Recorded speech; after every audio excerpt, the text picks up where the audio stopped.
HDFC hybrid equity fund. यह fund एक aggressive hybrid category का फंड है। सबसे पहले इस फंड के पास्ट रिटर्न पर एक नज़र डालते हैं। इस फंड ने पिछले एक साल में 18% से ज़्यादा का रिटर्न दिया है, 2 सालों में 36% से ज़्यादा का रिटर्न दिया है, 3 सालों में 13% से ज़्यादा का रिटर्न दिया है और 5 सालों में 10% से ज़्यादा का रिटर्न दिया है। वहीं बात करें अगर इसके कैटेगरी की, तो इस फंड ने पिछले एक साल में 16% से ज़्यादा का रिटर्न दिया है, 2 सालों में 33% से ज़्यादा का रिटर्न दिया है, 3 सालों में 13% से ज़्यादा का रिटर्न दिया है और 5 सालों में 11% से ज़्यादा का रिटर्न दिया है। तो आप देख सकते हैं इस फंड ने ज़्यादातर टाइम अपनी कैटेगरी को बीट किया है, तो इस लिहाज से यह एक अच्छा ऑप्शन हो सकता है इन्वेस्टमेंट के लिए। बात करें स्कीम डिटेल के बारे में, तो यह फ़ंड एक ओपन एंडेड फ़ंड है। ओपन एंडेड फ़ंड वह फ़ंड होते हैं जिसमें आप कभी भी निवेश कर सकते हैं और कभी भी विड्रॉ कर सकते हैं। इस फ़ंड का बेंचमार्क निफ्टी 50 हाइब्रिड है और इस फ़ंड में जो आपका एग्ज़िट लोड लगेगा वह यदि आप 15% तक एक साल से पहले विड्रॉ करते हैं तो उसके ऊपर आपको किसी भी परसेंट का एग्ज़िट लोड नहीं लगेगा। वहीं अगर आप इससे ऊपर के अमाउंट को एक साल से पहले विड्रॉ करते हैं तो 1% का एग्ज़िट लोड लगेगा और अगर एक साल के बाद करेंगे तो किसी भी प्रकार का कोई एग्ज़िट लोड नहीं है। वहीं बात करें निवेश की, तो SIP के केस में आप 300 रुपये से निवेश की शुरुआत कर सकते हैं और लमसम के केस में आप 5,000 रुपये से निवेश की शुरुआत कर सकते हैं। वहीं यह फ़ंड 2005 में लॉन्च हुआ था और इस फ़ंड का अभी तक का जो एसेट अंडर मैनेजमेंट है वह है 18,086 करोड़ रुपए का।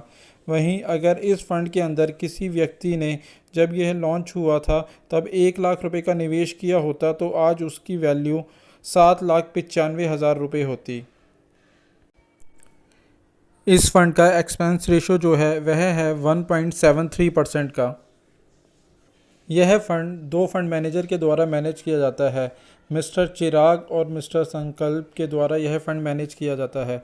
वहीं बात करें टॉप 5 सेक्टर एलोकेशन की, तो इसके अंदर बैंक्स प्राइवेट के अंदर 18.89% का इन्वेस्टमेंट है, NBFC में 10.48% का इन्वेस्टमेंट है, कैश के अंदर 8.17% का इन्वेस्टमेंट है, इंफ्रास्ट्रक्चर के अंदर 7.74% का इन्वेस्टमेंट है और IT के अंदर 7% का इन्वेस्टमेंट है। वहीं टॉप 5 कंपनी एलोकेशन देखें तो ICICI बैंक के अंदर 7.15% का इन्वेस्टमेंट है, HDFC बैंक में 5.34% का इन्वेस्टमेंट है, इन्फोसिस के अंदर 5.33% का इन्वेस्टमेंट है, रिलायंस के अंदर 4.79% का इन्वेस्टमेंट है और L&T के अंदर 4.52% का इन्वेस्टमेंट है। एलोकेशन की बात करें तो इस फंड के अंदर लार्ज कैप के अंदर 52.27% का इन्वेस्टमेंट है, मिड कैप के अंदर 13.13% का इन्वेस्टमेंट है और स्मॉल कैप के अंदर 4.15% का इन्वेस्टमेंट है। वहीं डेब्ट और अदर इंस्ट्रूमेंट के अंदर इसके अंदर 13.45% का इन्वेस्टमेंट है।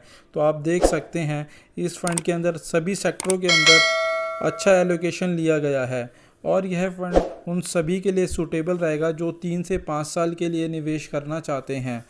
वहीं अगर आप इस फंड में निवेश करने की सोच रहे हैं तो निवेश से पहले एक बार अपने फाइनेंशियल एडवाइज़र से सलाह ज़रूर ले लें। साथ ही एडलवाइज बैलेंस एडवांटेज फंड, यह fund dynamic asset allocation category का एक फ़ंड है। सबसे पहले इसके पास्ट रिटर्न पर एक नज़र डालते हैं। इस फंड ने पिछले एक साल में 7% से ज़्यादा का रिटर्न दिया है, वहीं 2 सालों में 18% से ज़्यादा का रिटर्न दिया है और 3 सालों में 14% से ज़्यादा का रिटर्न दिया है। वहीं 5 सालों के अंदर 11% से ज़्यादा का रिटर्न दिया है। वहीं बात करें इसके कैटेगरी वाइज रिटर्न की, तो एक साल में 5% से ज़्यादा का रिटर्न रहा है, 2 सालों में 12% से ज़्यादा का रिटर्न रहा है, 3 सालों में 9% से ज़्यादा का रिटर्न रहा है और 5 सालों में 8% से ज़्यादा का रिटर्न रहा है।